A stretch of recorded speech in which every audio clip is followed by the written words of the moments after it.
الحمدللہ والصلاۃ والسلام علی رسول اللہ اما بعد۔ امام مسلم علیہ الرحمہ مقدمہ میں اپنا صحیح مسلم میں حدیث کو قبول کرنے کا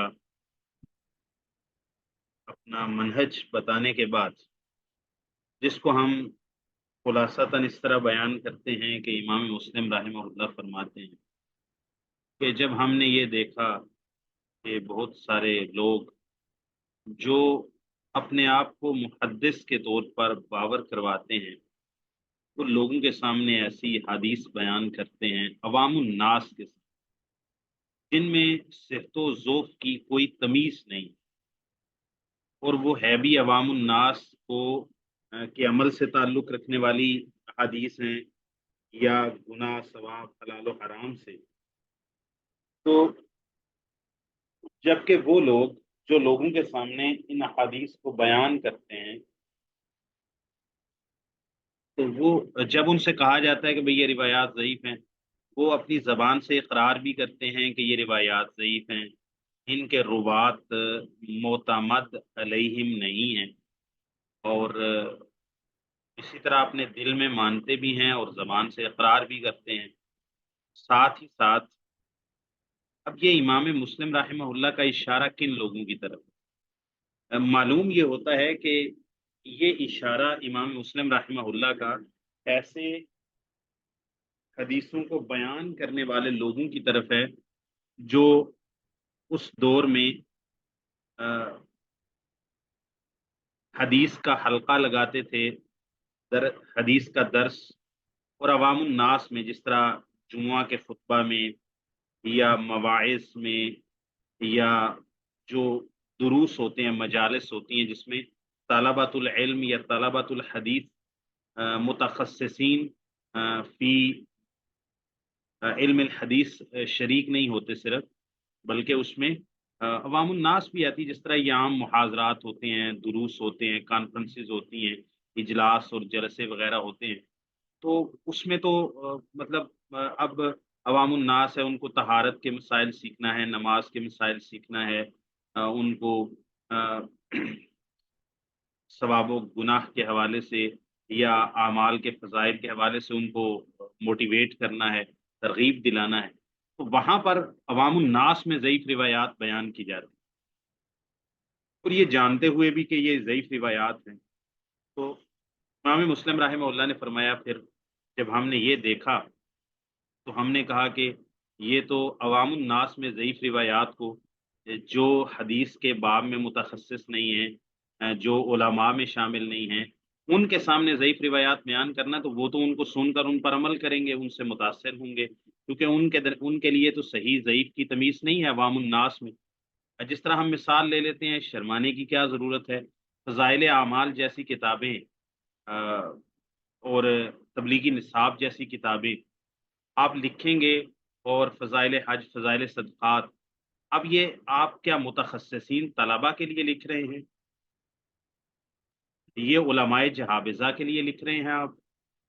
نہیں، بلکہ یہ تو عوام الناس کے لیے عوامی زبان میں لکھی ہوئی کتاب ہے کہ لوگ پڑھیں اور لوگ اس سے موٹیویٹ ہوں، لوگوں کو ترغیب حاصل ہو نماز پڑھنے کی، صدقہ کرنے کی، اور ذکر کرنے کی، فضائل ذکر وغیرہ۔ تو اس میں آپ ضعیف اور جھوٹے واقعات نقل کرتے جا رہے ہیں، تو پھر یہ لازمی ہو جاتا ہے کہ فضائل اعمال کی ایسی کتاب مرتب کی جائے جس میں صرف صحیح احادیث اور قرآن سے اور صحیح حدیث سے ثابت آ، فضائل ہی لکھے جائیں، چاہے نماز کے ہوں، چاہے روزے کے ہوں، چاہے ذکر کے ہوں، چاہے درود پڑھنے کے ہوں۔ تو امام مسلم رحمہ اللہ کا اشارہ ان محدثین کی طرف نہیں ہے، مصنفین جیسے امام ترمذی ہیں، امام نسائی ہیں، ابن ماجہ ہیں، کیونکہ انہوں نے جو کتابیں جمع کی ہیں، انہوں نے صحت کی شرط بھی نہیں لگائی، اور ساتھ ساتھ امام ترمذی اور امام ابو داود وغیرہ وہ حدیث پر کلام بھی کر دیتے ہیں کہ یہ حدیث صحیح ہے، یہ ضعیف ہے، یہ غریب ہے، یا شاذ ہے، یہ منکر ہے، تو وہ تو بتا بھی دیتے ہیں۔ یا پھر انہوں نے جو حدیث جمع کی ہیں، وہ انہوں نے متخصصین کے لیے، آ، یعنی عوام الناس بھی اس سے استفادہ کر سکتی ہے، لیکن عوام الناس ان سے استفادہ کرے گی کسی عالم کے بتانے سے، جیسے ہمیں شیخ البانی رحمہ اللہ نے، شیخ ابی زئی صاحب نے، اس سے پہلے حافظ ابن حجر نے،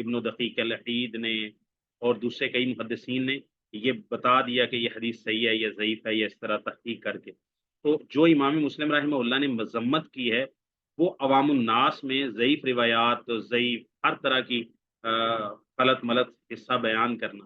انہوں نے کہا کوئی ایسی کتاب لکھوں جس سے عوام و خواص دونوں فائدہ اٹھائیں اور اس میں صرف صحیح حدیث.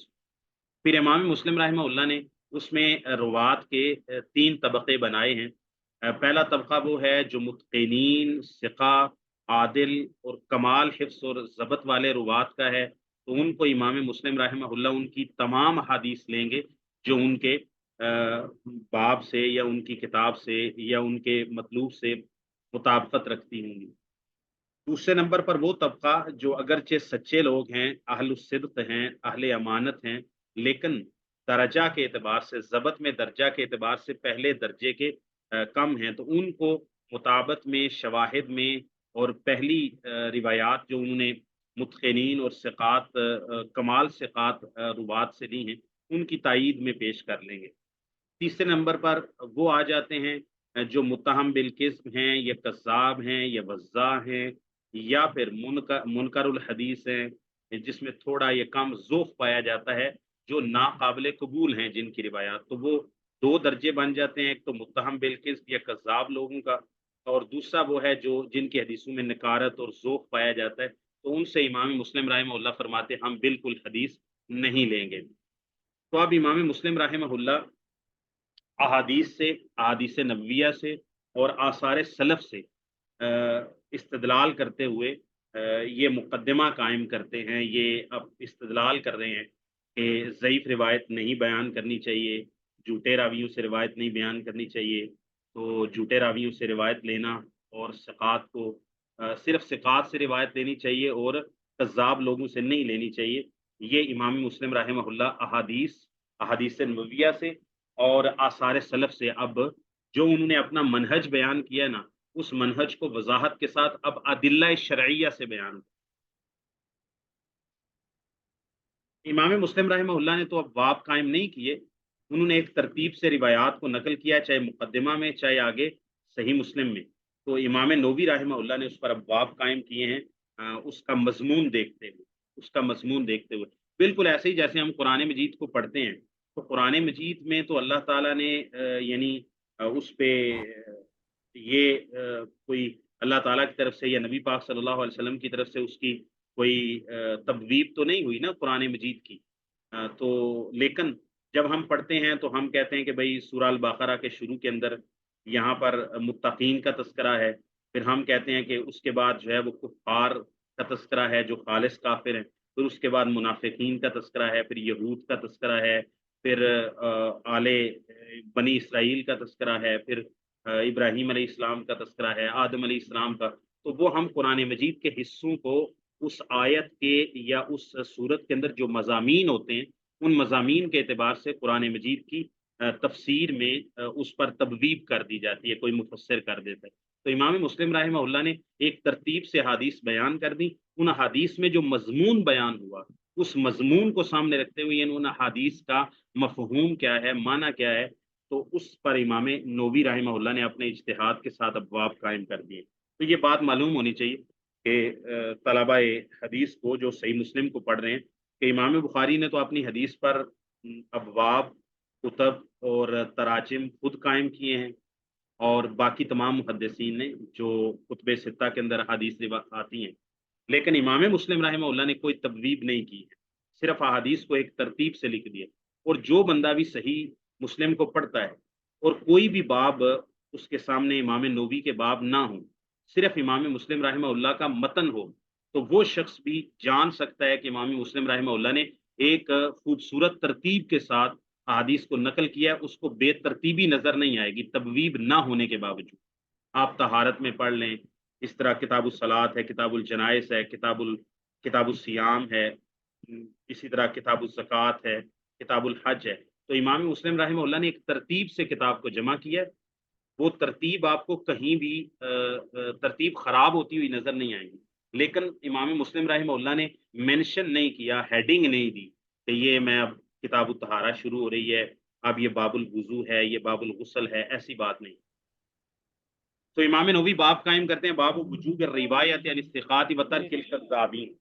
امام مسلم رحمہ اللہ کے روایات نقل کرنے سے یہ بات معلوم ہوتی ہے کہ اس پر ہیڈنگ یہ بنتی ہے امام نووی کے نزدیک کہ ثقات سے روایات کو بیان کرنے کا واجب ہونا و ترک الکذابین، اور جھوٹے کذاب راویوں کی روایت کو ترک کر دے۔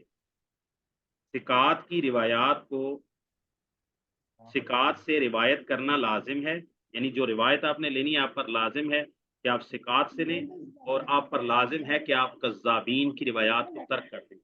وعلم، امام مسلم فرماتے ہیں وعلم، تو جان لے، وفقک اللہ تعالی، اللہ تعالیٰ تجھے توفیق دے، ان الواجب، اب اسی واجب سے امام نووی نے وجوب الروایات عن الثقات، امام مسلم کے جو عبارت ہے اسی سے جو ہے وہ باب کشید کیا ہے۔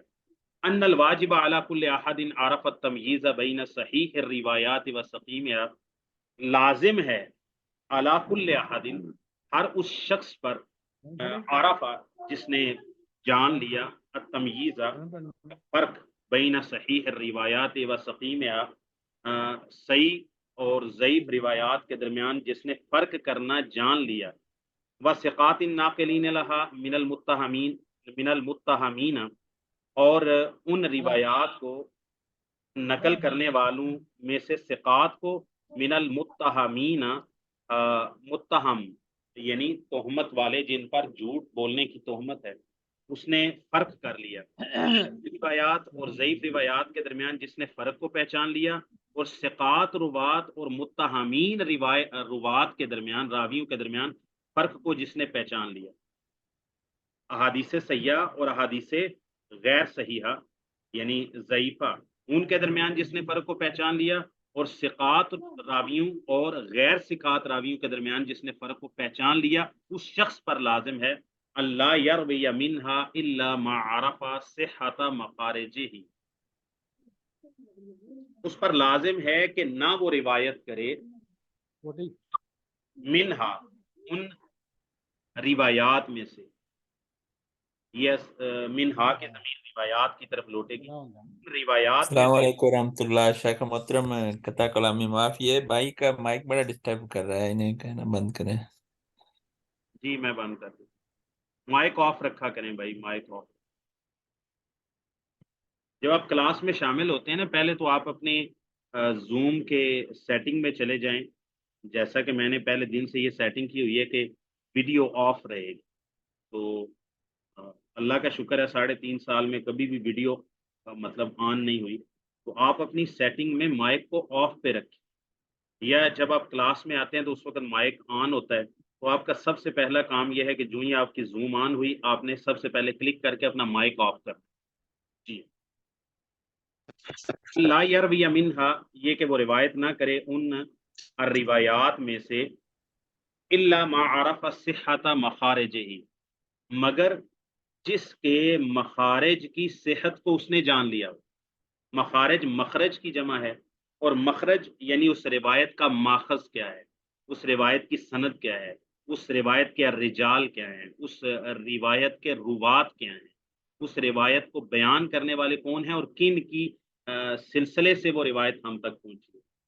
تو جس بندے نے صحیح اور ضعیف کے درمیان تمیز جس کو معلوم ہے، اور ثقات اور متہمین کے درمیان تمیز کا پتہ ہے، اس پر لازم ہے کہ وہ صرف اور صرف وہ روایت بیان کرے جس کے مخارج کا صحیح ہونا اس کو معلوم ہے، کہ اس روایت کے روات، اس کا متن، اس کی سند اور اس کے رجال سارے کے سارے صحیح ہیں۔ والستارۃ فی ناقلیہ، الستارۃ کا مطلب ہے پردہ، اور محفوظ ہونا، ہم اس کا ترجمہ کریں گے محفوظ ہونا، الصیانۃ، امام نووی نے اس کا ترجمہ کیا الصیانۃ۔ صانع یصون کا مطلب ہوتا ہے نا کس چیز کو بچانا، حفاظت کرنا۔ اس نے اس روایت کے مخارج کی صحت کو جان لیا، والستارۃ، اور محفوظ ہونا، فی ناقلیہ، جمع کا صیغہ ناقلین، اور اس کی اضافت ہوئی ہا ضمیر کی طرف تو نون جمع مذکر سالم گر گیا، تو فی ناقلی ہی، اور اس حدیث کو نقل کرنے والوں کا محفوظ ہونا، یعنی تہمت سے محفوظ ہونا، ذوف سے محفوظ ہونا، اور ضبط اور حفظ میں کسی طرح کی کمزوری، اور اسی طرح ان کی عدالت میں کسی قسم کا کوئی عیب ہونا، ان ساری چیزوں سے محفوظ ہونا وہ جان لے۔ وَأَن يَتَّقِيَ مِنْهَا مَا كَانَ مِنْهَا عَنْ أَهْلِ التُّهَامِ وَالْمُعَانِدِينَ مِنْ أَهْلِ الْبِدَعِ، اور اس پر لازم ہے کہ وہ بچے منہا ان روایات میں سے، ما کان منہا جو ان روایات میں سے ہوں، ان اہل التہامی تہمتوں والوں سے، یعنی ان المتہمین، ان اہل التہامی ای متہمین راویوں سے، متہم راویوں سے ہو، والمعاندین اور مخالفین سے، عناد والے مخالفین۔ وہ مخالفین کون ہیں؟ من اہل البدع، جو دین کے مخالف ہیں، سنت کے مخالف ہیں، صحیح منہج کے مخالف ہیں۔ تو ایک تو بدعتی جو دین کے مخالف ہیں، سنت کے مخالف ہیں، ان سے روایت نہ کرے، اور دوسرا جن پر کوئی تہمت ہے، چاہے ان کی عدالت میں چاہے ان کے ضبط میں، تو ان سے روایت نہ لے، ان کی روایت سے بچے۔ والدلیل على ان الذي قلنا من هذا هو اللازم دون من خالفه، دلیل اس پر کہ بے شک جو ہم نے کہا ہے من هذا، اس کلام میں سے یا اس منہج میں سے، هو اللازم دون من خالفه، وہی لازم ہے دون من، اس بندے کے علاوہ، من خالفہ جو اس کی مخالفت کر، یعنی جو ہمارا موافق ہے، محدثین کے طریقے پر چلنا چاہتا ہے، جو پیسے ان نے بیان کیا، من نہا نحوہم، تو جو محدثین کے سبیل پر چلنا چاہتا ہے، اہل سنہ کے سبیل پر چلنا چاہتا ہے، اس پر لازم ہے دون من خالفہ، اور جو بدعتی ہے، جو اہل سنہ کے مخالف ہے، جو اہل الہوا ہے، تو اس پر تو یہ لازم نہیں ہے نا، کیونکہ وہ یہ لازم ہونا اپنے اوپر قبول ہی نہیں کرے گا، کیونکہ وہ معاندین میں سے، اہل البدع میں سے ہے، محدثین کے طریق پر نہیں ہے۔ تو جو ہم نے کہا هو اللازم، وہی لازم ہے دون من خالفہ، اس بندے پر جو اس کی پیروی کرتا ہے اس طریقے کی، علاوہ اس کے جو اس کی مخالفت کرے۔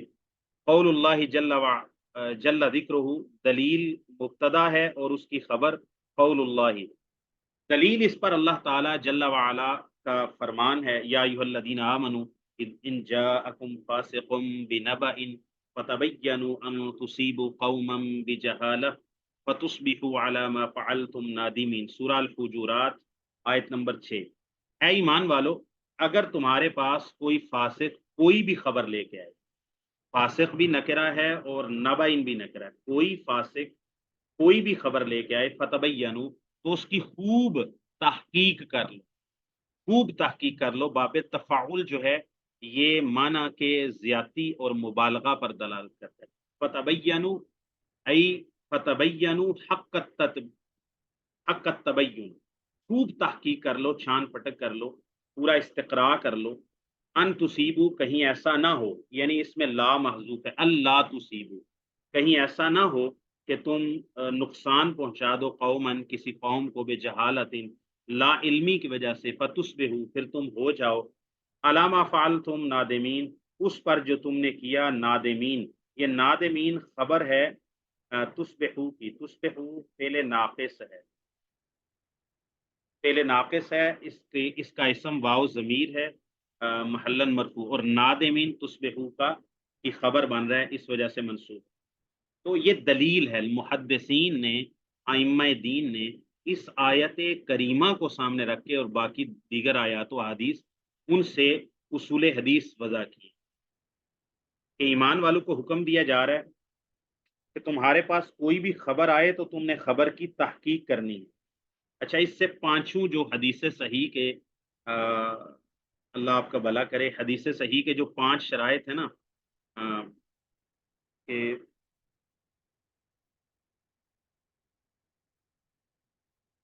الحدیث الصحیح الذی یرویہ العدل الضابط عن مثله الى منتهاه من غیر شذوذ ولا علت، کہ اس کو نقل کرے عادل راوی اپنے جیسے عادل سے، بغیر کسی شذوذ کے، بغیر کسی علت کے، علت قادحہ کے۔ تو جاءکم سے اتصال سند مراد ہے، یعنی اتصال سند کا استدلال کیا۔ اچھا، فاسقن سے راوی کی عدالت اور عدم عدالت۔ اچھا، نبعین، تمہارے پاس کوئی خبر لے کے آئے، اس سے ضبط الراوی بھی مراد ہے۔ کیسے؟ کہ بھائی جب وہ خبر لائے گا تو یاد رکھے گا تو خبر دے گا نا۔ اور تبینو سے یہی مراد ہے۔ تبینو میں دو چیزوں کو جاننا ہے، ایک اس شخص کی اپنی حالت کو کہ آیا وہ عادل ہے، فاسق فاجر تو نہیں ہے، اور دوسرا اس کا ضبط جاننا ہے۔ فتبینو، خبر کی تحقیق کر لو کہ جو اس نے خبر دی ہے آیا یہ خبر یاد رکھنے والا بھی ہے کہ نہیں ہے، اس کا ضبط قوی ہے یا ضبط ضعیف۔ جی، تو اس سے شرائط جو ہے نا، امام کیا نام ہے ان کا، خطیب بغدادی علیہ الرحمہ، انہوں نے کافی تفصیل کے ساتھ جو سند کی اور روایت کی شروط ہے نا، اس پر قرآن و سنت کے اور سلف کے اقوال سے دلائل دیے ہیں۔ تو یہ بنیاد ہے۔ جب کہتے ہیں نا کہ یہ جو صحیح کی شرائط آپ کدھر سے لے کے آئے ہیں، تو قرآن مجید سے اور احادیث صحیحہ سے یہ شرائط معلوم ہوتی ہے کہ آپ کے پاس کوئی بھی خبر آئے گی، آپ اس کی تحقیق کریں گے۔ تحقیق آپ خبر کی بھی کریں گے اور مخبر کی بھی کریں گے۔ مخبر کی کریں گے کہ آیا یہ شخص عادل ہے، نمبر ایک۔ دوسرا، اگر عادل ہے تو کیا ضابط بھی ہے کہ نہیں۔ پھر اس کے بعد خبر کی تصدیق کریں گے۔ ایک ہے خبر، یعنی آپ، ایک ہوتا ہے المخبر اور ایک ہوتا ہے المخبر بہی۔ مخبر کون ہے؟ اسم فاعل کا صیغہ، خبر دینے والا، ای الراوی۔ اور مخبر بہی کیا ہے؟ ای الروایت۔ تو مخبر کی خبر یعنی خبر دینے والے راوی کی بھی اس میں تحقیق کرنی ہے، اور المخبر بہی روایت کی بھی تحقیق کرنی ہے، تو اس میں کوئی شذوذ تو نہیں پایا جاتا۔ ایک بندہ عادل ہے، ضابط بھی ہے، لیکن وہ کہیں دوسرے ثقات کی مخالفت تو نہیں کر رہا، تو خبر کی بھی تحقیق کرنی ہے اور مخبر کی بھی تحقیق کرنی ہے۔ جی، اچھا۔ وقال جل ثناؤہ، اللہ تعالیٰ جس کا ذکر بہت بلند ہے، تعریف بلند ہے، ممن ترضون من الشہداء، اللہ تعالیٰ نے شہادت کے باب میں، جب شہادت کے باب میں اللہ تعالیٰ نے فرمایا ان میں سے جن کو تم پسند کرتے ہو، من الشہداء، یعنی شہداء میں سے جو مرضیون ہیں۔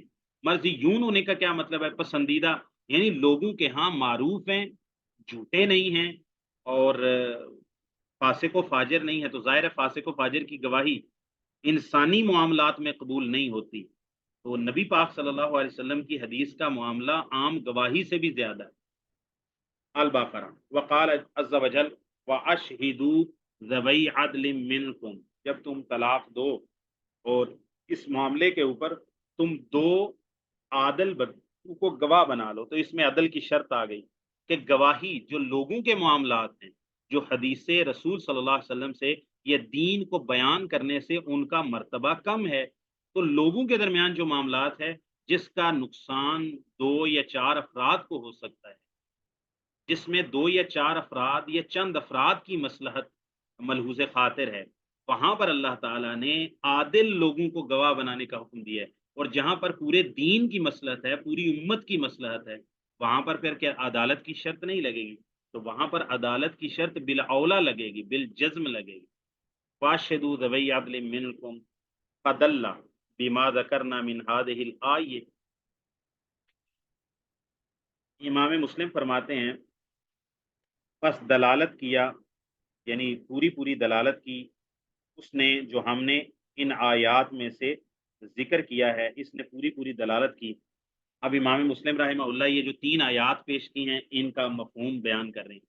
ان خبر الفاسق ساقط غیر مقبول، قرآن کہتا ہے، اس سے معلوم ہوتا ہے کہ فاسق کی خبر ساقط الاعتبار، یعنی وہ اس کا کوئی اعتبار نہیں ہے، غیر مقبول، ساقط ہے اور قابل قبول نہیں ہے۔ اچھا دوسرا، وَأَنَّ شَهَادَةَ غَيْرِ الْعَدْلِ مَرْدُودَةٌ، اور غیر عادل شخص کی شہادت مردود ہے، قابل قبول نہیں ہے، فیما بین الناس، لوگوں کے درمیان بھی قبول نہیں ہے، تو دین میں ایسے شخص کی روایت کیسے قبول ہو سکتی؟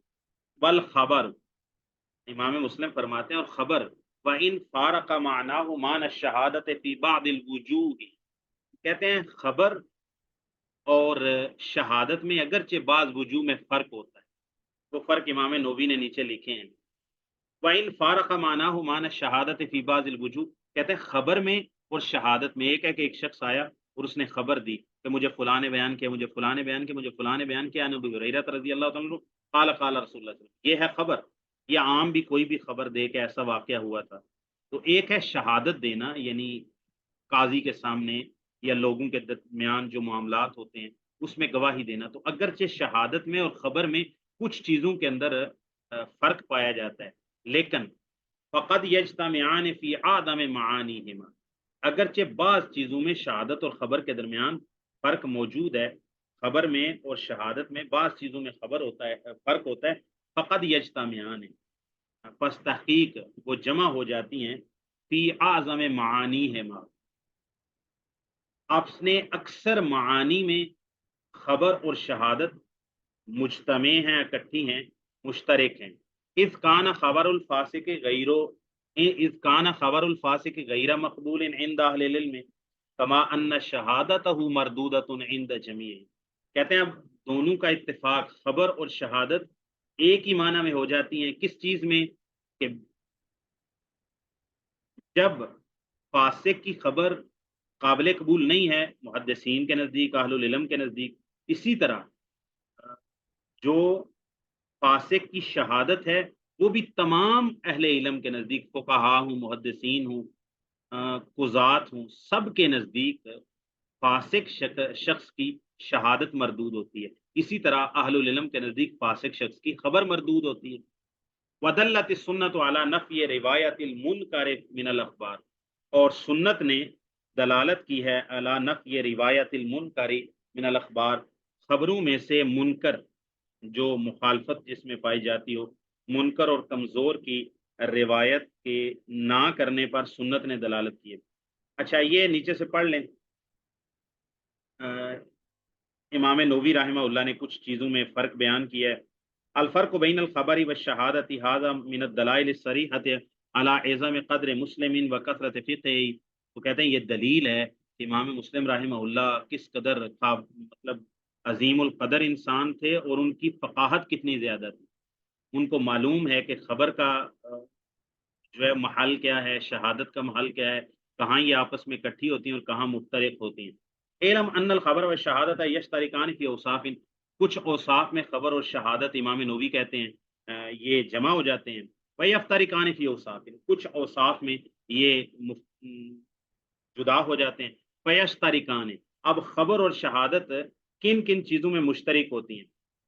فی اشتراط الاسلام، خبر میں اور شہادت دونوں میں مسلم ہونا شرط ہے، والعقل، دونوں میں عقل یعنی شرط ہے، مجنون کی اور جو بلوغت کو نہیں پہنچا یعنی بچہ ہے، ان دونوں کی نہ شہادت قابل قبول ہے نہ خبر قابل قبول ہے۔ والبلوغ والعدالت، اور بالغ ہونا اور عادل ہونا دونوں میں شرط ہے، خبر میں بھی شرط ہے اور شہادت میں بھی۔ والمروءۃ وضبط الخبر والمشہود بہ عند التحمل والاداء، اور مروت کا خیال رکھنا، یعنی وہ شخص کوئی بد اخلاق نہ ہو اور عرف کے خلاف کام نہ کرتا ہو، وضبط الخبر، اور خبر کو یاد بھی رکھنا، محفوظ رکھنا، والمشہود بہ، اچھا، اور جس چیز کی وہ گواہی دے رہا ہے، خبر کو یاد رکھنا اور اسی طرح جس بات کی وہ گواہی دے رہا ہے اس بات کو بھی یاد رکھنا، گواہی کو، یہ بھی اس کے دونوں میں مشترک ہے۔ عند التحمل والاداء، یعنی اس کو یاد کرتے لیتے وقت، والاداء، اور گواہی یا خبر کو ادا کرتے وقت، ویفترقان فی الحریۃ والذکوریۃ والعدد والتہمۃ وقبول الفرع مع وجود الاصل فیقبل خبر العبد والمرأة والواحد، کہتے ہیں کہ کچھ چیزوں میں خبر اور شہادت آپس میں جدا ہو جاتی ہیں۔ دیکھیں، جو اکثر فقہا کے نزدیک گواہی کے اندر غلام کی گواہی قبول نہیں کی جاتی اکثر معاملات میں، اس میں حریت شرط ہے۔ دوسرا، کچھ چیزوں کے اندر ذکوریت شرط، یعنی مذکر یعنی مرد کی گواہی، جیسے دو مرد گواہی دیں، اگر ایک مرد ہے تو پھر دو عورتیں ہوں گی، تو وہاں پر مرد اور عورت کی گواہی میں فرق کیا گیا ہے، لیکن خبر میں کوئی فرق نہیں۔ سیدنا ابو ہریرہ رضی اللہ تعالیٰ عنہ کی خبر ہو یا سیدہ عائشہ رضی اللہ تعالیٰ عنہ کی خبر ہو، لا فرق بینہما۔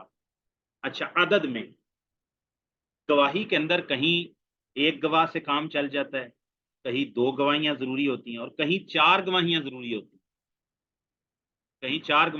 ہیں، اور کہیں 50 قسمیں ہوتی ہیں، وہ قسامہ کے باب کے اندر، تو وہ چلو گواہی میں آپ نہ بھی اس کو لیں، تو ایک کی گواہی قبول ہو جاتی ہے چاند کی رویت میں، دلائل اس کے موجود ہیں۔ عبداللہ ابن عمر نے کہا کہ ترا الناس الحلال فرائیتہ فاخبرت النبی صلی اللہ علیہ وسلم فصام وامر الناس بصیامہ، صحیح حدیث ہے سنن ابی داؤد وغیرہ میں، کہ لوگوں نے چاند دیکھنے کی کوشش کی اور میں نے چاند دیکھا۔ عبداللہ ابن عمر کہتے ہیں میں نے نبی پاک کو بتایا، اور نبی پاک صلی اللہ علیہ وسلم نے خود بھی روزہ رکھا اور لوگوں کو بھی رکھنے کا حکم دیا۔ تو یہ ایک شخص کی یہاں پر گواہی، شہادت الرؤیا ایک بندے کی عبداللہ ابن عمر کی قبول کی ہے۔ اسی طرح معاملات میں، لوگوں کے لین دین میں دو مرد عادل گواہوں کی گواہی شرط ہے۔ یہ سورہ البقرہ میں جو سب سے لمبی آیت ہے اس میں اللہ تعالیٰ نے بیان کیا ہے۔ اگر دو مرد گواہی نہ ہوں تو پھر ایک مرد اور دو عورتیں ہوں۔ تو جب کہ خبر کے اندر یا حدیث بیان کرنے میں یا روایت میں یہ شرط نہیں ہے، نہ تو حریت کی شرط ہے کہ آزاد ہونا شرط ہے، غلام کی روایت بھی قبول ہے اگر وہ مسلم ہے، عاقل ہے، بالغ ہے، نہ اس میں مذکر ہونے کی شرط ہے، نہ ہی کوئی خاص عدد کی شرط ہے کہ بھئی احکام و مسائل میں تو کم از کم 2 روات ہونے چاہیے، یا عقیدے کے اندر کم از کم 5 روات ہونے چاہیے، اور حلال و حرام میں اتنے روات ہوں تو پھر روایت قبول ہوگی، نہیں، اکیلے کی بھی روایت قبول ہے، 2 کی بھی، 4 کی بھی، 10 کی بھی، اگر وہ ثقہ ہو۔ اچھا، اور تہمت کے باب کے اندر کہ اسی طرح جو شہادت ہے، اس جو حدیث اور روایت ہے، اس میں کسی شخص کے اوپر حدیث میں جھوٹ بولنے کی کا ثبوت نہ بھی ہو، لیکن عوام الناس میں جھوٹ بولنے کا اس کے اوپر الزام ہو، تو اس کو متہم بالکذب کہتے ہیں، تو اس شخص کی بھی روایت قبول نہیں ہوتی۔ لیکن خبر کے اندر شہادت کے اندر کچھ چیزوں میں فرق ہو جاتا ہے، حدیث میں معاملہ ذرا سخت ہے۔ قبول الفرع مع وجود الاصل، اچھا، یہ تھوڑا سا فقہی مسئلہ ہے۔ بھئی ایک شخص ہے، مثال کے طور پر ایک صحابی ہے اور ایک تابعی ہے، تو اصل کون ہے جس سے وہ روایت چلی ہے؟ وہ صحابی ہے، اور جو اس کا شاگرد ہے تابعی، وہ فرع ہے، اس نے روایت اس صحابی ابو ہریرہ رضی اللہ تعالیٰ سے لی ہے۔ تو خبر میں یہ شرط نہیں ہے کہ اصل کی موجودگی میں، صحابی کی موجودگی میں تابعی کی روایت قبول نہیں کی جائے گی۔ ایک صحابی حدیث بیان کرے تب بھی قبول ہے، اگر اسی صحابی سے سن کر تابعی اس صحابی کی موجودگی میں بھی روایت بیان کرے تو قابل قبول ہوگی، لیکن شہادت میں ایسا نہیں ہو۔ شہادت میں اصل کی موجودگی میں جو فرع ہے وہ قابل قبول نہیں ہے۔ اس کی مثال اس طرح ہے نا کہ شہادت میں اصل یہ ہے معاملہ لوگوں کے درمیان معاملات میں کہ 2 مرد عادل گواہ ہونے چاہیے، تو اگر 2 مرد عادل گواہ موجود ہیں تو عورت کی گواہی کی ضرورت نہیں ہے اور قبول بھی نہیں ہوگی۔ ہاں، اگر 2 مرد عادل گواہ موجود نہیں ہیں تو پھر ایک مرد اور 2 عورتوں کی گواہی، تو وہاں پر اصل اور فرع کا فرق شہادت میں موجود ہے، خبر کے اندر کچھ بھی موجود نہیں۔ فَيُقْبَلُ خَبَرُ الْعَبْدِ وَالْمَرْأَةِ وَالْوَاحِدِ، کہتے ہیں خبر غلام کی بھی قبول ہے، عورت کی بھی قبول ہے، اور ایک شخص کی بھی قبول ہے۔ وَرِوَایَةُ الْفَرْعِ مَعَ حُضُورِ الْأَصْلِ الَّذِي هُوَ شَيْخُهُ، اور اسی طرح فرع، جو کہ فرع کی روایت اصل کی موجودگی میں قابل قبول ہے، خبر هو شیخہ، جو کہ اصل اس کا شیخ ہے۔ ولا تقبل شہادتهم الا فی المرأة فی بعض المواضع مع غیرها وترد الشہادۃ بالتہمۃ کشہادتہ علی عدوہ۔ ہاں، کہتے ہیں کہ اسی طرح شہادت کے باب میں کوئی شخص اس کا جھوٹ معلوم نہ بھی ہو، جھوٹ بولنا معلوم نہ ہو، فاسق فاجر، لیکن اگر وہ اپنے دشمن کے خلاف گواہی دے رہا ہے جو کہ اس کا دشمن ہے یا اس کا فریق مخالف ہے، تو مدعی کی گواہی مدعا علیہ کے خلاف اور مدعا علیہ کی گواہی مدعی کے خلاف قبول نہیں کی جاتی، کیونکہ اس میں کیا اس کو بولتے ہیں کہ انسان کا اپنا جانبداری آنے کا معاملہ ہے، لیکن حدیث میں ایسا نہیں ہے۔ حدیث میں راوی سچا ہے تو چاہے وہ کوئی بھی حدیث بیان کر رہا ہے نبی پاک صلی اللہ علیہ وسلم سے، اور اس کے دشمن کے یا اس کے فریق مخالف کے خلاف بھی جا رہی ہے، تو ظاہر ہے وہ حدیث میں جھوٹ نہیں بولے گا، اس میں کوئی جانبداری سے مرادہ نہیں کرے گا۔ حدیث بیان کرنے میں وہ ایسے ہی بیان کرے گا جیسے کہ نبی پاک سے ملی ہے۔ تو وہاں پر صرف اس تہمت کی وجہ سے یا شک کی وجہ سے کہ اپنے دشمن کے خلاف بات ہے تو حدیث قبول نہ کریں، تو حدیث میں یہ شرط نہیں ہے۔ اچھا جی، باقی پھر آگے امام مسلم رحمہ اللہ، امام نووی نے کہ وہ آگے الگ چیزیں ہیں، وہ اس کو ہم بیان کرنا ضروری نہیں ہے کہ بھائی اندھے کی گواہی قبول ہے یا نہیں ہے، تو کچھ نے قبول کیا ہے تو کچھ نے۔ بہرحال یہ بات ہے کہ جو نابینا شخص ہے اس کی گواہی قبول کرنے کے بارے میں تو اختلاف موجود ہے، لیکن اس کی خبر کو قبول کرنے میں کوئی اختلاف نہیں۔ وہ خبر دے گا تو خبر تو چونکہ سن کے بیان کرنی ہے تو وہ بیان کر دے گا۔ تو شرع نے شہادت اور خبر میں ان اوصاف کے اندر فرق کیا ہے۔ اچھا، یہ کچھ فرق ہے امام مسلم نے جس کی طرف اشارہ کیا ہے کہ خبر اور شہادت کچھ چیزوں کے اندر متفق ہوتی ہیں، وہ متفق کی چیزوں میں ہے۔ مسلم ہونا خبر میں بھی شرط ہے، شہادت میں بھی شرط ہے۔ عاقل ہونا یعنی مجنون کی نہ گواہی قبول ہے نہ اس کی خبر قبول ہے۔ اسی طرح بالغ ہونا، جیسے گواہی میں بالغ ہونا شرط ہے، اسی طرح خبر میں بھی بالغ ہونا شرط ہے۔ اچھا، اس میں پھر نا ایک فرق آ جاتا ہے، وہ آپ اصول حدیث کی کتابوں کے اندر پڑھیں تو بلوغت پھر روایہ کا کیا مطلب ہے کہ بلوغت یا جسمانی نہیں ہے، بلکہ اس میں صغیر کی روایت بھی قبول ہے، اور اس کے لیے محدثین نے مختلف روایات سے استدلال کیا۔ وہ ایک شخص جس کی عمر انہوں نے کہا کہ 4 یا 5 سال کی صحابی کہتے ہیں، تو نبی پاک صلی اللہ علیہ وسلم کے پاس مجھے لایا گیا تو آپ صلی اللہ علیہ وسلم نے میرے اوپر پانی کی کلی کر کے تو میرے اوپر پانی پھینکا منہ کے ساتھ، تو ان کی عمر بہت چھوٹی تھی، ابھی وہ اپنی ماں یا باپ کے ساتھ تھے، تو انہوں نے اس بات کو یاد رکھا ہے۔ اس طرح سیدنا حسن کو لے لیں، سیدنا حسین کو لے لیں، سیدنا حسین سے تو روایت کوئی اس طرح نہیں ہے، لیکن سیدنا حسن سے روایت ہے یہ جو ہم فطر میں دعا پڑھتے ہیں، تو ان کی عمر 4 5 سال، زیادہ سے زیادہ 6 سال ہوگی، تو وہ بلوغت کی عمر کو تو نہیں پہنچے تھے، لیکن اس کی روایت تو بہت ہے۔ تو اس میں بلوغت والی وہ شرط کہ بالغ ہونا جو جنسی طور پر بالغ ہونا ہے، تو یہ والی بات نہیں ہے۔ جی ہاں، شہادت میں بہرحال یہ شرط اچھا، تو مروت، ہاں، مروت کے خلاف کوئی شخص عمل کرے تو وہ بھی جو ہے نا عدالت کے باب سے اس کو محدثین قبول نہیں کرتے، کہ کوئی ایسا کام کرے جو مربت کے یا مروت کے خلاف ہو۔ مائک کس کا آن ہے؟ اگر کوئی سوال کر رہے ہیں تو ہینڈ ریز کیا کریں۔ اب دیکھیں، ایک شخص ہے پبلک پوائنٹ کے اوپر، وہ یہ کیا ہوتی ہیں یہ جو 14 اگست کو جو نمونے نکلتے ہیں، وہ بانسریاں بجا رہے ہوتے ہیں یا بائک کی بانسری نکالی ہوئی ہے، سائلنسر نکالا ہوا ہے اور وہ جا رہا ہے، تو اب ایسا شخص جو ہے خلاف مروت کام کر رہا ہے۔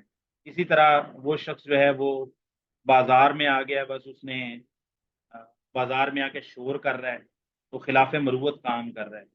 تو بازار میں جہاں پبلک پوائنٹ ہے، سپیڈ سے گاڑی یا گھوڑا یا سواری دورا رہا ہے، کوئی شخص اس کے نیچے آ جاتا ہے، تو اس کا مطلب یہ کہ سنجیدہ متین باوقار انسان نہیں، تو ایسے شخص کی روایت میں محدثین کو نہیں کرتے۔ خبر کو ضبط کرنا اور جس بات کی شہادت دے رہا ہے، دونوں میں ہی شرط ہے۔ جس چیز کی شہادت دے رہا ہے اس کا بھی ضبط ہونا، یاد ہونا ضروری ہے، اور خبر کا بھی یاد ہونا ضروری ہے۔ ٹھیک ہے جی، بہرحال یہ کچھ فرق ہی ہیں۔ کنحب دلالت القرآن علی نفی خبر الفاسق، سنت نے دلالت کی ہے، پچھلے جملے کے ساتھ تعلق ہوگا۔ امام مسلم فرماتے ہیں فاسق منکر روایت کے نفی پر سنت نے دلالت کی ہے، کنحب دلالت القرآن علی نفی خبر الفاسق، قرآن مجید کے فاسق کی خبر پر کنفی دلالت القرآن علی نفی خبر الفاسق، فاسق شخص کی خبر کو کی نفی پر قرآن کے دلالت کرنے کی طرح، جیسے قرآن نے فاسق شخص کی خبر کو رد کیا ہے، اسی طرح سنت نے منکر شخص کی روایت کو رد کیا۔ وَهُوَ الْأَثَرُ الْمَشْهُورُ عَنْ رسول اللہ صلی اللہ علیہ وسلم، اب یہ ہے منکر بات، اور وہ مشہور حدیث ہے رسول اللہ صلی اللہ علیہ وسلم سے، آگے وہ سند بھی بیان کریں گے۔ من حدث عنی بحدیث یرا انہ کذب فہو احد الکاذبین، اس حدیث کا ترجمہ کون کرے گا؟ ہاں جی، آپ میں سے کوئی شخص اس حدیث کا ترجمہ کرے۔ مشکل جو ہے وہ یرا کے لفظ میں ہے، اس لیے میں آپ سے ترجمہ کروانا۔ جی کوئی کرے گا ترجمہ؟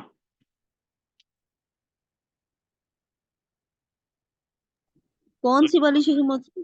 یہ من حدث عنی بحدیث یرا، جی جی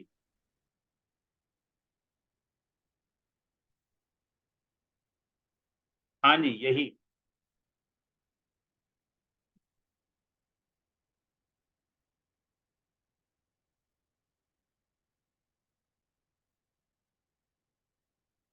اتنا تو مشکل نہیں ہے، چلے میں کرتا ہوں۔ من حدث عنی بحدیث، رسول اللہ، آپ کی آواز کٹ رہی ہے محمود بھی، آپ کی آواز سمجھ نہیں آ رہی۔ السلام علیکم۔ نفس صوتی کا والا نفقہ ما تقول، جی اب آپ کی آواز ٹھیک آ رہی ہے۔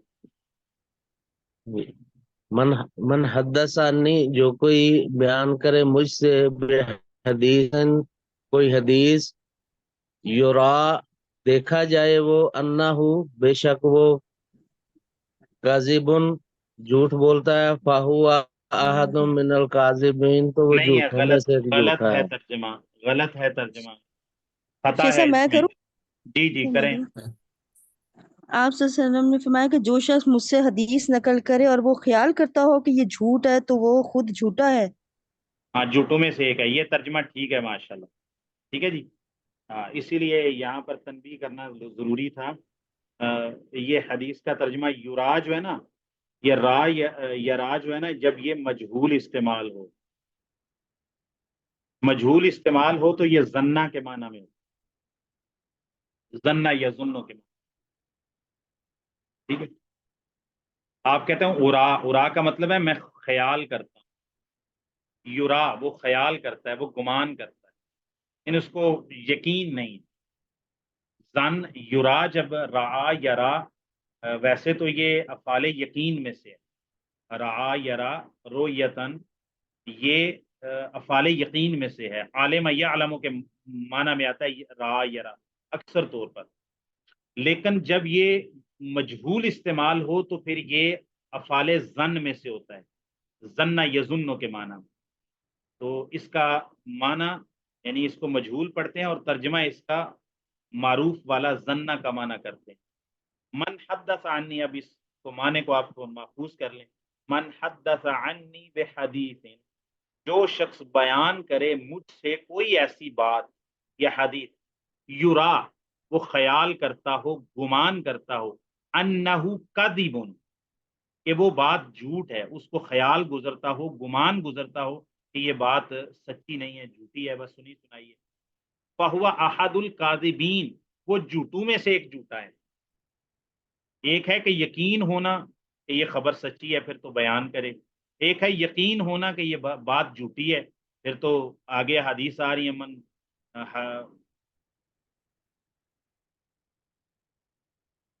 آگے وہ کیا حدیث ہے، فَلْيَتَبَوَّأْ مَقْعَدَهُ مِنَ النَّارِ، من کذب علی ہاں من متعمدا، کذب علیہ متعمدا، تو وہ تو پھر اس باب میں چلا جائے گا کہ جان بوجھ کے اس نے جھوٹی بات بیان کی۔ اس کو پتا تھا کہ یہ جھوٹی بات، یقین تھا اس السلام علیکم ایک منٹ شیخ، اس سے مراد حدیث سے یعنی کہ یعنی اس کو سند کے حوالے سے اگر شک ہو یہ بیان کیا جا رہا ہے یا سند اور متن دونوں. جب حدیث کی آپ بات کرتے ہیں نا تو اس میں جی سند بھی حدیث کا حصہ ہے اور متن بھی. سند اور متن ایک ہی شے ہے، کیونکہ جو متن ہم تک پہنچتا ہے وہ سند کے ذریعے پہنچتا ہے. سند وسیلہ ہے، نہیں، سبب وہ ہے. بیان کرنے والے کے بارے میں یعنی کہ کیا بیان کیا ہے کہ وہ سوچتا ہے اللہ کے نبی کے بارے میں سوچتا ہے جھوٹ، یا حدیث کے بیان ہونے کے بارے میں جھوٹ سوچتا میں مفہوم بیان کرتا ہوں نا، آپ ذرا ہے؟ دیکھیں نا. پہلے تو ترجمہ کر رہا ہوں. جو کوئی شخص مجھ سے ایسی حدیث بیان کرے، یرا ای یظن، وہ گمان کرتا ہو، خیال کرتا ہو، اس کو یقین نہ ہو اس کے سچے ہونے کا. یرا، وہ گمان کرتا ہو، خیال کرتا ہو، انہو کاذب، کہ یہ بات جھوٹی ہے یا جھوٹ ہے، جھوٹ ہونے کا خیال یا گمان ہو اس کو، فہو احد الکاذبین، تو وہ جھوٹوں میں سے ایک جھوٹا ہے. معنی اس حدیث کا کیا ہے کہ نبی پاک صلی اللہ علیہ وسلم سے کوئی روایت آتی ہے، اس شخص کو اس روایت کی صحت کا یقین نہیں ہے، اس کے صحیح ہونے کا اس کو علم بھی نہیں ہے، یقین بھی نہیں ہے، اس کے باوجود وہ اس کو بیان کر دیتے. اس کو اس روایت کے صحت کا علم اور معرفت نہیں ہے، تو گمان کرتے ہوئے بھائی اللہ کے نبی صلی اللہ علیہ وسلم سے ایسے آیا ہے. جس طرح ہم اکثر لوگوں کو سنتے ہیں، وہ کہتے ہیں مفہوم حدیث ہے، مفہوم حدیث ہے، حدیث کا مفہوم ہے، حدیث شریف کا مفہوم ہے. ٹھیک ہے، پتہ نہیں ہوتا کہ بھئی حدیث اس کا مخرج کیا ہے، یہ کس کتاب میں ہے، اس کا حوالہ کیا ہے، یہ صحیح ہے، ضعیف ہے، اس کی سند کیسی ہے، اس کا متن کیسا ہے. بس کچھ نہیں، مفہوم حدیث ہے جی، کہیں پڑھی ہوئی چیز. ٹھیک ہے. تو یا وہ کہتا ہے کہ یار ایک حدیث میں نے سنی ہے، پتہ نہیں وہ صحیح ہے یا ضعیف ہے، لیکن ایسے بیان کیا جاتا ہے. ٹھیک ہے. اور وہ السلام علیکم صیغہ ورحمۃ اللہ. اور وہ صیغہ تمریض سے بھی بیان نہیں کرتا. اگر ایک روایت کی صحت کا آپ کو یقین نہ ہو تو پھر محدثین کا طریقہ ہے اس کو صیغہ تمریض سے بیان کرتے ہیں. روی عن رسول اللہ صلی اللہ علیہ وسلم ہاکذا، ایک روایت کی جاتی ہے اس طرح، یعنی اس کو یہ نہیں کہتے کہ نبی پاک صلی اللہ علیہ وسلم کی بات ہے، اس کو نبی پاک کی طرف بالجزم منسوب نہیں کرتے، بلکہ اس کو شک کے صیغے کے ساتھ بیان کرتے ہیں. تو اس سے بھی پھر محدث بری و ذمہ ہو جاتا ہے. تو یہ شخص ایک روایت، ایک بات جس کی نسبت نبی پاک صلی اللہ علیہ وسلم کی طرف ہے، اس کی سند کے بارے میں اس کو کوئی شک ہے صحیح ہونے کے بارے میں، یا اس کے متن کے بارے میں اس کو خیال ہے یا گمان ہے کہ یہ جھوٹی بات ہو سکتی ہے، اس کے باوجود اس کو بیان کر دیتا ہے، تو وہ احد الکاذبین ہے. جی منور بھائی. السلام علیکم ورحمۃ اللہ. شیخ محترم، میں کہہ رہا تھا کہ معنوی اعتبار سے جو یہ حدیث ہے کفا بالمرء کذبا ان یحدث بکل ما سمع، ہاں وہ اسی باب سے تعلق رکھے گی؟ ہاں، وہ امام مسلم آگے لے کے آ رہے ہیں اچھا. کہ بغیر تحقیق کے بات بیان کر دیں. اور اس میں اور اس حدیث میں نا فرق ہوگا تھوڑا سا. وہ جو حدیث ہے نا بکل ما سمع، وہ عام ہے، عام ہے، بغیر تحقیق کے کوئی بھی چیز جو سنی ہے نا بیان کر، وہ عام ہے. اس میں یرا انہ کاذب بھی آ جاتا ہے، اور یرا انہ صدق بھی آ جاتا ہے کہ اس کا گمان ہو کہ یہ صحیح ہے، اور اس کا گمان لیکن تحقیق نہیں ہے. تو وہ عام ہے، وہ زیادہ کہہ لیں کہ وہ جنرل ٹرم میں بات ہے.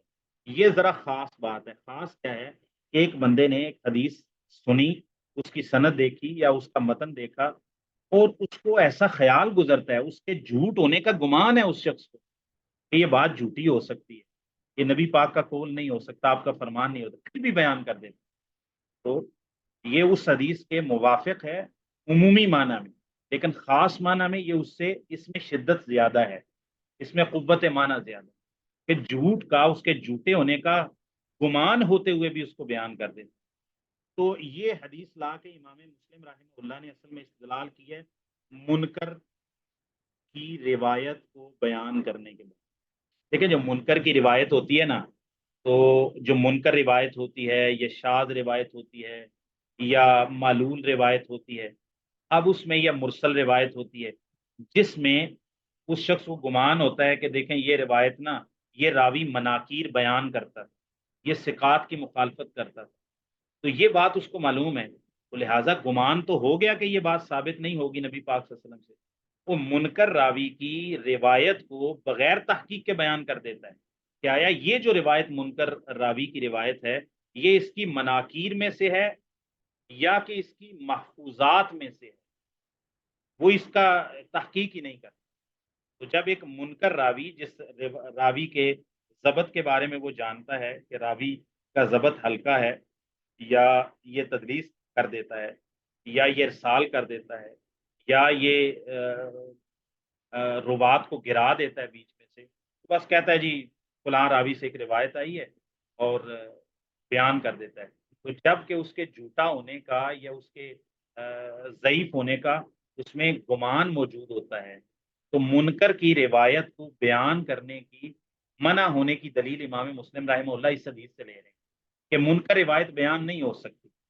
اب منکر جو ہوتا ہے وہ ثقہ شخص بھی ہو سکتا ہے، یعنی ایسا ثقہ شخص جس کی روایات میں بعض نکارت پائی جاتی ہو، تو بعض روایات تو اس کی ثقات کے موافق ہیں اور بعض مخالف ہیں اس کی ثقات کے، تو یہ شخص تحقیق کیے بغیر کہ آیا یہ اس کی محفوظات میں سے ہیں یا اس کی مناکیر میں سے ہیں، تو اس کی تحقیق کیے بغیر گمان کے ساتھ، جبکہ اس کو گمان بھی ہوتا ہے کہ یہ روایت صحیح نہیں ہوگی پھر بھی بیان کر دیتا ہے، تو وہ حد الکاذبین۔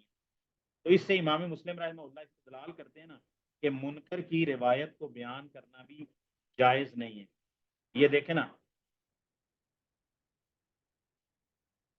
یہ امام مسلم رحمہ اللہ نے اپنے اس قول پر دلیل لائی ہے اس حدیث سے، من حدث عنی بحدیث یرا انہ کاذب فہو احد الکاذبین، کہتے ہیں سنت نے حدیث نے دلالت کی ہے علی نفی روایت المنکری من الاخبار، خبروں میں سے منکر اوپری روایت، غیر یعنی واضح روایت جس میں مخالفت یا شبہ پایا جاتا، منکر کا معنی یہاں شبہ بھی کر سکتے ہیں، تو شبہ والی منکر قسم کی روایت کو بیان کرنے کے نفی پر سنت نے دلالت کی۔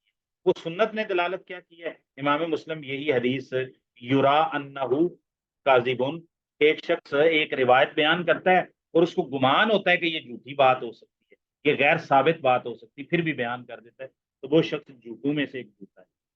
تحقیق کے بغیر بات آپ نبی پاک کی طرف منسوب نہیں کریں گے، بہت سخت اس معاملے میں ہے۔ آگے اسی حدیث کی سند ذکر کرتے ہیں، قال حدثنا ابو بکر ابن ابی شیبہ، مصنف ابن ابی شیبہ والے امام ابن ابی شیبہ ہیں، صاحب المصنف، اور یہ 231 ہجری میں فوت، 235 ہجری میں فوت، اور امام ابن ابی شیبہ رحمہ اللہ یہ کتب سکتہ کے جو محدثین ہیں نا تقریباً تمام کے یہ استاد ہیں، اور امام مسلم رحمہ اللہ نے تو بہت زیادہ، یعنی اگر میں یہ کہوں کہ صحیح مسلم کا چوتھا یا پانچواں حصہ امام ابن ابی شیبہ سے مروی ہے، یعنی اکثر روایات ابن ابی شیبہ سے لی ہیں، تو یہ غلط نہیں ہو، تو یہ میں اندازے سے کہہ رہا ہوں کیونکہ ہر صفحے پر 2-3 روایات ابن ابی شیبہ رحمہ اللہ سے آ جاتی ہیں۔ اچھا، ایک عثمان بن ابی شیبہ ہیں اور ایک ابو بکر ابن ابی شیبہ ہیں، تو جو مصنف ابن ابی شیبہ والے ہیں اور امام مسلم کے استاد 235 ہجری میں وفات پانے والے، وہ ابو بکر ابن ابی شیبہ ہیں، یہ ثقہ ہیں، متقن ہیں، امام ہیں، حجت ہیں، یہ اسی روایت کی سند ہے نیچے۔ قال حدثنا ابو بکر ابن ابی شیبہ قال حدثنا وکیع عن شعبۃ عن حکم بن عتیبہ عن عبد الرحمن ابن ابی لیلہ عن سمرہ ابن جندب، ایک روایت وہ لائے ہیں یعنی اور ایک دوسری سند لے کے آتے ہیں اس کی۔ قال حدثنا ابو بکر ابن ابی شیبہ ایضا قال حدثنا وکیع عن شعبۃ و سفیان، ٹھیک ہے، اور وہاں پر شعبہ حکم سے بیان کر رہے ہیں، یہاں پر شعبہ اور سفیان دونوں حبیب بن ابی ثابت سے بیان کریں، ان میمون ابن ابی شبیب ان المغیرہ ابن شعبہ قال، انہوں نے کہا قال رسول اللہ صلی اللہ علیہ وسلم، رسول اللہ صلی اللہ علیہ وسلم نے فرمایا، تو 2 صحابہ سے یہ روایت مروی ہے، ایک سمرہ بن جندب سے اور ایک مغیرہ ابن شعبہ رضی اللہ تعالی عنہما سے، تو یہ حدیث دلالت کرتی ہے باب و تغلید القاذب علی رسول اللہ. اچھا القاذب اور الکذب دو لغتیں ہیں. القاذب اور الکذب بکسر الکاف و سکون الذا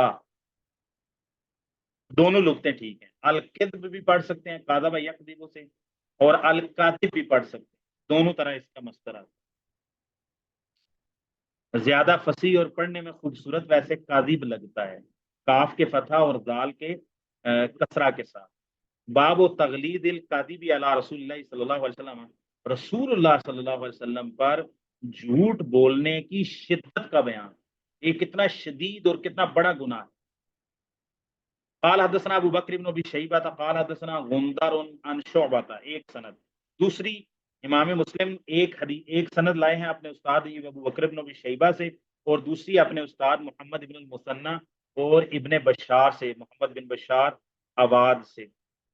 محمد بن مثنى جو ہے نا اس میں کلام ہے, امام ترمذی کے بھی یہ استاد ہیں, ان سے بھی اکثر حدیثیں لے کے آئے ہیں.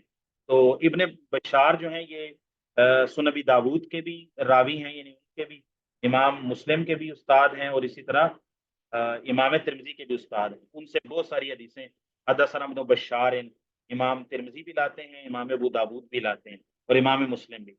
وحدثنا محمد بن المثنى وابن بشار, دو استاد ہیں یہاں پر امام مسلم. قال حدثنا محمد بن جعفر قال حدثنا شعبة عن منصور عن ربعي بن حراش انه سمع عليا يخطب, انہوں نے سیدنا علی رضی اللہ عنہ کو خطبہ دیتے ہوئے سنا. قال قال رسول اللہ صلی اللہ علیہ وسلم لا تكذبوا علی, مجھ پر جھوٹ مت بولو, مطلب لا تنسبوا الی قولا کذبا. اور ایک اور روایت میں ہے, امام مسلم آگے شاید لے آئیں, من قال علی ما لم اقل فلیتبوا مقعدہ من النار, کہ جس بندے نے میرے بارے میں ایسی بات کہی جو میں نے نہیں کہی وہ اپنا ٹھکانہ جہنم. لا تکذبوا علی, مجھ پر جھوٹ مت بولو, یعنی میری طرف جھوٹ بات کی منسوب نہ کرو کہ نبی پاک نے فرمایا. فإنہ من یکذب, شرط ہے, اس وجہ سے من شرطیہ کی وجہ سے مضارع مجزوم ہے. من یکذب علی یلج النار, جو کوئی مجھ پر جھوٹ بولے گا, جھوٹ باندھے گا, وہ جہنم میں آگ میں داخل ہوگا. یلج النار یہ من یکذب علی کی شرط کی جزا ہے, اور یلج تھا والج یلیج سے, تو الساکن اذا حرک حرک بالکسرہ, تو وصل کے لیے اس کو کسرہ دیا گیا. وقال حدثنا, آگے حدیث لائیں گے اسی باب میں کہ نبی پاک کی طرف جھوٹی بات کو منسوب کرنا یا جھوٹ نبی پاک پر باندھنا. قال حدثني زہیر بن حرب قال حدثنا اسماعیل یعنی ابن اولیہ عن عبد العزیز بن صہیب عن انس بن مالک انه قال انه لیمنعنی ان احدثکم حدیثا کثیرا. انس بن مالک بیان کرتے ہیں کہ یقیناً مجھے روکتا ہے تمہیں بہت زیادہ حدیثیں بیان کرنا. کون سی چیز روکتی ہے؟ یہ والی بات, ان رسول اللہ صلی اللہ علیہ وسلم قال من تعمد علی کذبا فلیتبوأ مقعدہ من النار. جو شخص جان بوجھ کر, یہ جان بوجھ کا معنی تعمد سے نکلا ہے کہ اس نے, ایک ہے کہ غلطی سے کوئی ایسی بات بیان ہو جائے بے احتیاطی میں, تو اس کا حکم تو جہنم میں ٹھکانے والا نہیں ہوگا, لیکن باہر الوعید اس کے لیے بھی ہے, یرا انہ کاذب فہو احد الکاذبین, تو اس کی بے احتیاطی ہوگی. لیکن ایک بندہ جان بوجھ کر, جیسے وہ کذابین تھے, وضاع الحدیث تھے, وہ حدیثیں گڑھتے تھے جان بوجھ کر نبی پاک کی طرف منسوب کرتے تھے. اور اسی طرح جس شخص کو پتا ہو کہ یہ موضوع روایت ہے, موضوع روایت ہے, پھر بھی بیان کرے جان بوجھ کر. مثال کے طور پر حدیث ہے کہ سیدنا علی رضی اللہ عنہ کی عصر کی نماز رہ گئی, اور نبی پاک صلی اللہ علیہ وسلم ان کے گود میں سر رکھ کے آرام فرما رہے تھے. تو جب سورج غروب ہونے لگا تو سیدنا علی رضی اللہ عنہ کے آنسو نکلے, وہ رو پڑے, اور نبی پاک صلی اللہ علیہ وسلم کے چہرہ مبارک پہ گرے. وہ محمد ہاشمی انڈیا کا ایک ہے, کہہ لیں کہ بس جو بھی ہے, تو وہ پاکستان آیا ہوا تھا, تو میں نے اس کا وہ سنا تھا کلپ, 2007-8 کی بات ہے. اس کا نام سرگودا قبا اسلامی اکیڈمی پڑھتے. تو وہ ویڈیو میں سنا تو وہ اس طرح بیان کر رہا تھا، یہاں علی کی نماز اثر رہ گئی رضی اللہ تعالیٰ عنہ، اور ان کی آنکھ سے آنسو کا قطرہ ٹپکا، جب آنکھ سے ٹپکا تھا وہ پانی کا قطرہ تھا، جب چہرہ مصطفیٰ پہ پڑا تو معراج ہو گئی۔ تو وہ یہ بیان کر رہا تھا بڑے مزے لے لے کے، اور اس میں بشریت کے انکار پر دلیل لے رہا تھا۔ تو بہرحال اس کو تو ہم کیا کرنا ہے، اچھا لہو ما لہو وعلیہ ما علیہ۔ اچھا، تو وہ پھر نبی پاک صلی اللہ علیہ وسلم نے علی رضی اللہ عنہ کو پریشان دیکھا تو پھر سورج کو پلٹنے کا حکم دیا، تو وہ سورج پھر پلٹا، تو پھر سیدنا علی نے عصر کی نماز پڑھی، اور اس کے بعد پھر سورج واپس غروب ہونے کی اجازت ملی۔ تو وہ بندہ کہتا ہے، وہ انڈیا والا جھوٹا شخص کہتا ہے، جھوٹا کہنے میں تو کوئی حرج نہیں، وہ کہتا ہے میں نے پھر خطابت کے رنگ میں کہتا ہے میں نے پھر سورج سے پوچھا کہ اب کب ڈوبے گا، تو سورج نے کہا اب مجھ سے کیا پوچھتا ہے کب ڈوبوں گا، اب علی سے پوچھ کب اس کی نماز ختم ہوگی تو میں غروب ہوں گا۔ اب یہ روایت موضوع ہے، من گھڑت روایت ہے۔ الموضوعات الکبریٰ میں ابن الجوزی رحمہ اللہ نقل کیے، شیخ البانی رحمہ اللہ نے احادیث سلسلۃ الحدیث الضعیفہ والموضوعہ اس میں 971 نمبر، میں یہ طلباء کو اکثر کہتا ہوں کہ یہ نمبر یاد رکھ لیں، یہ حدیث بڑی بدعتی لوگ بیان کرتے ہیں۔ تو ضعیفہ میں یہ 971 نمبر پہ امام البانی رحمہ اللہ نے اس کا سارا تحقیق نقل کی ہے۔ تو جو جان بوجھ کر، ایک ہے کہ وہ روایتیں گڑھنے والے جان بوجھ کے نبی پاک پہ جھوٹ بولتے تھے، اب اس میں وہ بھی آ جائے گا جس کو پتا ہے کہ یہ روایت جھوٹی ہے پھر بھی نبی پاک کی طرف منسوخ کر رہے ہیں۔ من تعمد علیہ کذبا، جو شخص جان بوجھ پر مجھ پر جھوٹ باندھے، جھوٹ بولے، تو وہ اپنا ٹھکانہ جہنم بنا لے، بہت سخت وعید ہے جی۔ نبی پاک صلی اللہ علیہ وسلم کی طرف جھوٹی بات جان بوجھ کے منسوخ کرنے والا جہنم کا حقدار ہے۔ قال حدثنا محمد بن عبید الغباری قال حدثنا ابو عوانہ، اچھا وزا بن عبداللہ الیشکری نام ہے ان کا ابو عوانہ، عن ابی حسین عن ابی صالح عن ابی ہریرہ قال قال رسول اللہ صلی اللہ علیہ وسلم من کذب علی متعمدا، جو جھوٹ بولے مجھ پر متعمدا جان بوجھ کر، فلیتبوا مقعدہ من النار۔ اب دیکھیں نا، امام مسلم رحمہ اللہ ایک ہی حدیث میں یا تو متن میں کچھ فرق آ جاتا ہے، کوئی زیادت آ جاتی ہے، کوئی کمی آ جاتی ہے، یا روات کے بارے میں، چونکہ ہمارا مقصد اس وقت روات کی تحقیق کرنا نہیں ہے، تو ورنہ وہ جو شرائط انہوں نے لگائی تھی نا کہ طبقہ اولا سے طبقہ ثانیہ سے روایت لوں گا، تو آپ دیکھیں گے کہ جو پہلی ایک دو روایت امام مسلم نقل کریں گے وہ اصول میں ہوگی، اس میں وہ پہلے طبقہ کے راوی ہوں گے، بعد میں جو مطابقت اور شواہد میں لائیں گے وہ صدوق درجے کے راوی ہو سکتے ہیں، ان میں تھوڑا بہت کلام ہو سکتا ہے، لیکن وہ مطابقت اور شواہد کے لیے قابل قبول ہوتے ہیں۔ قال حدثنا محمد بن عبد الله بن نمير قال حدثنا ابي قال حدثنا سعيد بن عبيد قال حدثنا علي بن ربيعة الوالبي قال اتيت المسجد والمغيرة امير الكوفة، میں مسجد میں آیا اس سال میں کہ مغیرہ بن شعبہ کوفہ کے امیر اور گورنر تھے۔ قال فقال المغیرة، مغیرہ ابن شعبہ رضی اللہ تعالیٰ عنہ نے کہا سمعت رسول اللہ صلی اللہ علیہ وسلم یقول ان کاذبا علی لیس کاذب علی احد، میرے اوپر جھوٹ بولنا یعنی میری طرف جھوٹی بات کو منسوخ کرنا، لیسا نہیں ہے کاذب علی احد، کسی عام انسان پر جھوٹ بولنے کی طرح، یعنی عام انسان پر جھوٹ بولے گا تو جھوٹ کا گناہ ملے گا، کبیرہ گناہ ملے گا، لیکن نبی پاک صلی اللہ علیہ وسلم کی طرف جھوٹی بات منسوخ کرے گا یا نبی پاک کے اوپر جھوٹ بولے گا تو یہ بہت بڑا گناہ ہے، یہ کبیرہ گناہ میں سے بھی اکبر الکبائر میں چلا جاتا ہے۔ فمن کذب علی متعمدا فلیتبوا مقعدہ من النار۔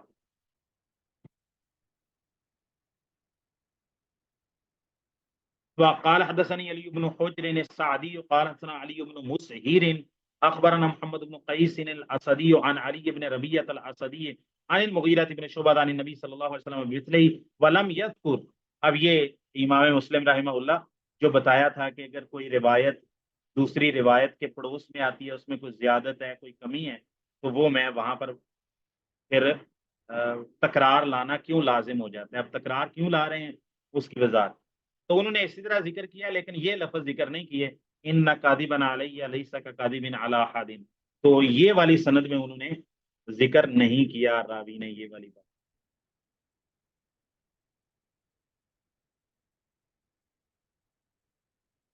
باب النہی عن الحدیث بکل ما سمع، میں چاہتا ہوں یہ باب تھوڑا پڑھ دوں۔ ہر سنی سنائی چیز کو حدیث میں سے بیان کرنے کے ممنوع ہونے کا بیان، ہر سنی سنائی یعنی ہر سنی ہوئی چیز کو بیان کرنے کے منع ہونے کا بیان، خاص طور پہ دین کے مسئلے میں۔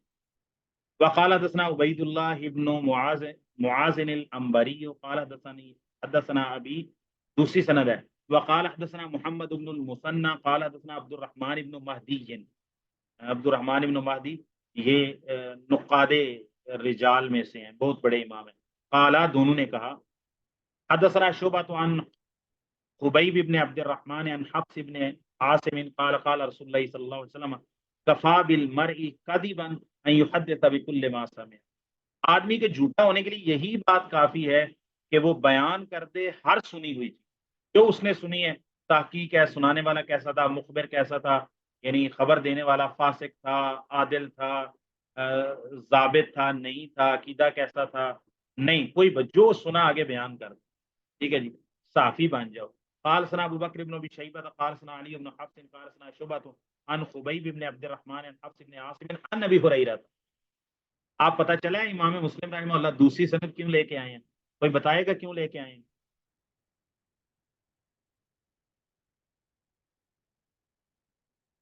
عن نبی صلی اللہ علیہ وسلم بمثل ھذا، کسی کو پتہ چلا ہے کہ یہ حدیث ایک ہی روایت کی منو عن وہی سند دوبارہ لانے کا مقصد کیا ہے؟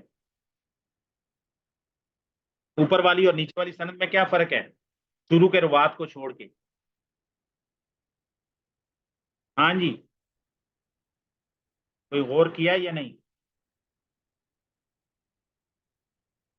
اور اوپر والی محترم اوپر جی جی اوپر والی میں تابی جو ہے وہ رسول اللہ سے موقوفاً بیان کر رہے ہیں، اور ہاں نیچے میں ابی ہریرہ رضی اللہ عنہ جو ہے ہاں، اوپر والی روایت میں ارسال ہے، یعنی حفص بن عاصم عن رسول اللہ، اور ان کا صحابی ہونا معلوم نہیں ہے، اور نیچے والی روایت میں حفص بن عاصم سے آگے سیدنا ابو ہریرہ رضی اللہ عنہ کا واسطہ مذکور ہے، تو یہ متصل ہو گئی۔